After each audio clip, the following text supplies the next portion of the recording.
Eto mga boss no, hindi pa rin daw tapos ngayon ang Los Angeles Lakers dito nga sa kanilang ginawang trade.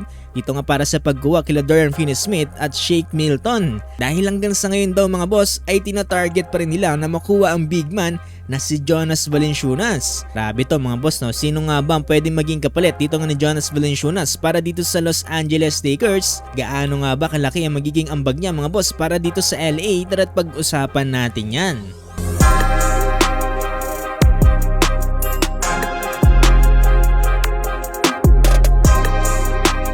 Ginulat nga tayo ng Los Angeles Lakers mga boss nitong mga nakarang linggo tapos nga nilang gumawa ng napakalaking move mga boss at i-trade etong sila D'Lo at Maxwell Lewis dito nga para sa Brooklyn Nets mga boss at kapalit nila Dorian Finney-Smith at Shake Milton. Pero ayon dito sa nailabas na report mga boss ng Lakers News, it appears mga boss na hindi pa rin daw tapos ang LA na gumawa nga ng move para sa pagpapaganda ng kanilang team. At ang isa nga daw sa kanilang pinakatinatrabaho ngayon ay ang pagkuha nga dito sa big man ng Washington Wizards na si Jonas Valanciunas. Pero ang tanong ngayon mga boss ay sino nga ba yung pwedeng maging kapalit dito nga ni Jonas Valanciunas dahil wala na sila D'Lo at Maxwell Lewis para dito sa LA. Well, ayon dito sa report mga boss no, ay maaari maging kasama sa package ay itong si Gabe Vincent at ilang mga draft picks. Paisip ako bigla dito mga boss no, na oo nga no, nandito pa pala si Gabe Vincent para dito sa Los Angeles Lakers at sa tingin ko no, pwedeng nga rin siyang ipalit para kay Jonas Valanciunas. Ayun kasi mismo mga boss dito sa NBA analyst na si Michael Scotto, tapos nga daw makakuha ng isang wing defender dito nga ng Los Angeles Lakers kaya nalaman ni Dorian Finney-Smith.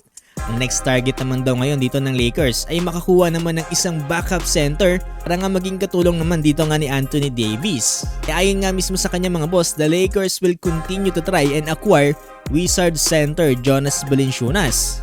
Kung hindi naman daw si Jonas Valanciunas mga boss no, pwede rin dyan yung mga backup center na available on the market.